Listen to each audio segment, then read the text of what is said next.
જી આજ રોજ મોરબીના માળિયા તાલુકાના ખેદઈ ગામે એક જાણીતા ગુનેગાર છે. એના મકાન જે છે એ સરકારી જગ્યા ઉપર આવ્યા છે. એવા જે ગુનાના કામે જે તપાસ થતી હતી એમાં ખુલાસો થયો અને એ સાથે જે મહેસૂલી વિભાગના સક્ષમ અધિકારીઓને સાથે રાખી આ જે મકાન જે છે એ તોડી પાડવાની કાર્યવાહી હાલ ચાલુમાં છે.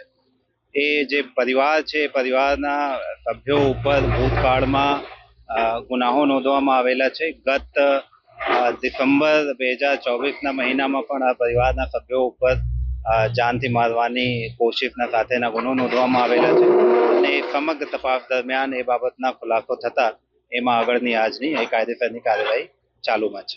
મોરબી જિલ્લાના તમામ તાલુકાના અને તમામ તાલુકા મથકે આવેલા પોલીસ સ્ટેશનના અધિકારીઓને એવી સૂચના આપવામાં આવેલી છે કે કોઈ પણ એવા જે ગુનેગાર છે જે ગુનાહિત હિસ્ટ્રી ધરાવે છે એની કોઈ પણ મિલકત કોઈ પણ સરકારી જગ્યા ઉપર અથવા કોઈ ખાનગી માલિકીમાં કોઈ એવા દબાણ કર્યા હોય, ઇલીગલ કબજો કરવાના ધ્યાન ઉપર આવતા હોય તો એના ઉપર તાત્કાલિક જે રેવન્યુ ખાતાના અધિકારીઓના સંકલનમાં રહી અને એ દબાણ દૂર કરવાની હોય તો દબાણ દૂર કરવાની કાર્યવાહી તાત્કાલિક કરવામાં આવે અને કોઈ પ્રાઇવેટ માલિકીની જગ્યા ઉપર કબજો કરવામાં આવેલા હોય તો એના ઉપર તાત્કાલિક FIR નોંધીને આગળની તજવીજ કરવામાં આવે.